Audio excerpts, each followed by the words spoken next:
New at 6, the coronavirus outbreak could lead to an increased threat for homegrown terrorism, with the pandemic giving a window of opportunity to extremists. In tonight's Spotlight on America, Josie Sturman explains how isolation and social media could be fueling radicalization.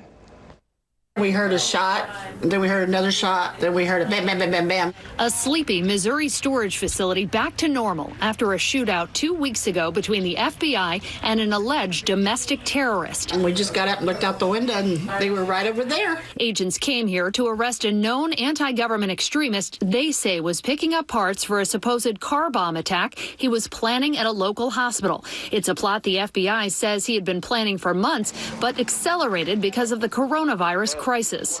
There's a growing threat that cartels, criminals, terrorists, and other malign actors will try to exploit the situation for their own gain, and we must not let that happen. But national security experts say the threat is already out there. The potential for sort of what are traditionally considered domestic terrorism groups, sort of anti-government or nationalist, sort of white supremacy type groups, is certainly increasing. Garrett Graff is a Harvard-educated journalist and author who's written extensively about national security. He says the widespread fears of a government or economic meltdown as a result of this crisis can be a mobilizer for many groups. Why does this scenario fuel that sort of movement? What we're seeing is a moment in time in our politics and in our economy that in many ways is, the type of thing that sort of survivalist and anti-national government groups have long warned about.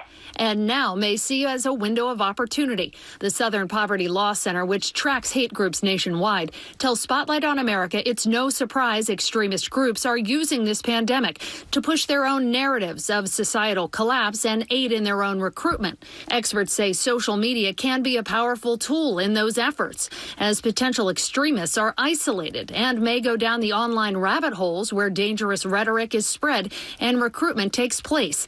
That's why the SPLC called on social media companies to take precautions to prevent the spread of extremist rhetoric. Does social media become a major player in radicalizing some people who otherwise may have stayed out of it?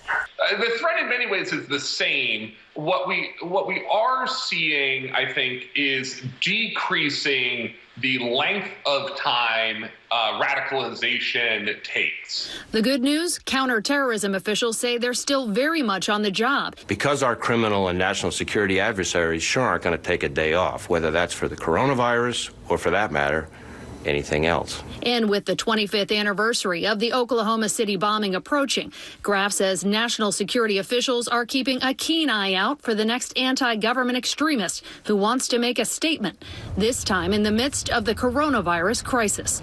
I'm Josie Sturman for Spotlight on America.